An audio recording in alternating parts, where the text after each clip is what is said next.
Islam does an amazing job convincing its adherents that they're the purest of monotheists, even as they revel in paganism and idol worship.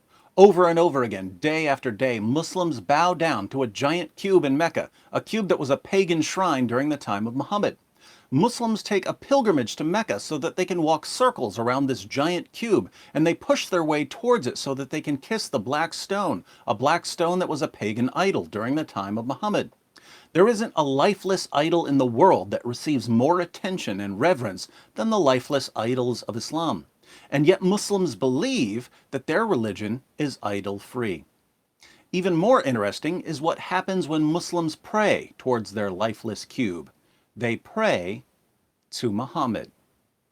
Now, Muslims will erupt in protest here, but this only proves my point. They talk to Muhammad during their prayers and never bother to think about what they're saying. Let me explain. Most of the time, when Muslims are praying, they're reciting words that are directed towards Allah. But there's a part of their prayers where they say, As-salamu alaika, ay-yuhan nabiy-yu. Here's an example from a Muslim video explaining how to perform salah, Islamic prayer and worship. As-salamu alaika, ay-yuhan nabiy. Why is this important? Well, As-salamu alaika, ay-yuhan nabiy doesn't mean peace be upon the Prophet or God please send peace upon the Prophet. It means peace be upon you, O Prophet. So Muslims around the world are speaking directly to Muhammad during this portion of their prayers. In fact, here's another clip from a Muslim instructional video that includes the translation. السلام عليك أيها النبي ورحمة الله وبركاته. Sadly, Muslims don't see a problem here. We're just sending peace and blessings on the Prophet. But there's a world of difference between, on the one hand, Allah, please give peace to the Prophet, and on the other hand, peace be upon you, O Prophet. In the former, you're talking to Allah about Muhammad. In the latter, you're talking to Muhammad himself. If I say, God, please bless Grandma, I'm talking to God about my grandma. But if I say, bless you, Grandma, my grandma had better be in the room because I'm talking to her. So Muslims speak directly to Muhammad during their prayers. They therefore assume that Muhammad can hear them because it only makes sense to speak directly to Muhammad if he can hear what they're saying. But if Muslims around the world, over and over again, day after day, talk to Muhammad during their prayers, what attribute would Muhammad need to have in order to hear them? Omnipresence. And that's a divine attribute. So why would Muslims, who are supposed to be extremely careful about associating partners with Allah, talk to Muhammad during their prayers and ascribe a divine attribute to their prophet? They do it because Muhammad told them to. Sahih al-Bukhari, 831. Narrated Shaqiq bin Salama. Abdullah bin Masud said, whenever we offered salat, prayer, behind the prophet, we used to recite in sitting, As-salam, peace be on Jibreel, Gabriel, Mikael, Michael, peace be on so-and-so. Once Allah's messenger, after finishing the salat, prayer, looked back at us and said, Allah himself is As-salam, peace, and if any one of you prays, then he should say, At-tahiyyatu lillahi wa salawatu wa tayyibatu. As-salamu alaika, ay-yuhan nabiy-yu wa rahmatullahi wa barakatuhu. As-salamu alayna wa ala ibadillah is-salihin. All the compliments, prayers, and good things are due to Allah.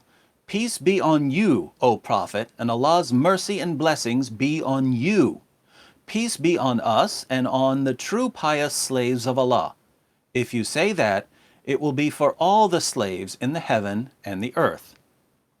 Notice Muhammad proclaims, if any one of you prays, he should say, and then one of the things Muhammad commands Muslims to say is, As-salamu alaika ay-yuhan nabiy wa rahmatullahi wa barakatuhu.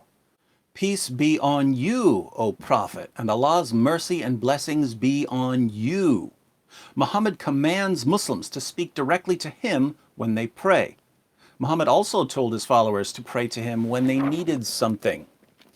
In Reliance of the Traveler, page 935, we read, Tirmidhi relates, through his chain of narrators from Uthman ibn Hunayf, that a blind man came to the Prophet and said, "I've been afflicted in my eyesight, so please pray to Allah for me." The Prophet said, "Go make ablution, wudu, perform 2 rakahs of prayer, and then say, 'O Allah, I ask you and turn to you through my Prophet Muhammad, the Prophet of mercy. O Muhammad,'" speaking to Muhammad here, "I seek your intercession with my Lord for the return of my eyesight." And in another version, "For my need that it may be fulfilled. O Allah, grant him intercession for me." The Prophet added, "And if there is some need, do the same." So a blind man comes to Muhammad and asks him for prayer, but Muhammad tells him to go pray, and Muhammad gives him the words to pray. What does Muhammad tell him to say in his prayer? "O Allah, I ask you and turn to you through my Prophet Muhammad, the Prophet of mercy. O Muhammad, I seek your intercession with my Lord for the return of my eyesight." He was commanded to pray to both Allah and Muhammad. And Muhammad adds, "And if there is some need, do the same." If you have some need, do the same. Do what? Pray to both Allah and Muhammad. What do Muslims do today? They pray to both Allah and Muhammad while condemning everyone else for idolatry and paganism. Let's think about this. According to Islam, the worst possible sin is shirk, either associating partners with Allah or ascribing divine attributes to something other than Allah. Muslims do both multiple times per day, and there are 1.6 billion Muslims in the world. This means that Islam is the greatest source of shirk, idolatry, and paganism in history. Other religions have been polytheistic, but they haven't been as successful as Islam. So, who's responsible for Islam being the greatest source of shirk, idolatry, and paganism in history? Muhammad. He's the one who told his followers to pray facing a pagan shrine, and to kiss a pagan idol, and to talk to him again and again during their daily prayers, and to ascribe to him the divine attribute of omnipresence. But this means that Muhammad is responsible for more shirk than any other man in history. Now, according to Islam, not according to Judaism or Christianity, according to Islam, what should be the punishment for history's greatest proponent of shirk and idolatry? Surah 27, verse 90. "And whoever brings an evil deed, i.e. shirk, polytheism, disbelief in the oneness of Allah, and every evil sinful deed, they will be cast down, prone on their faces in the fire. And it will be said to them, 'Are you being recompensed for anything except what you used to do?'" As a general rule, if your prophet, according to your own book, is face down in hell, probably time for a new prophet.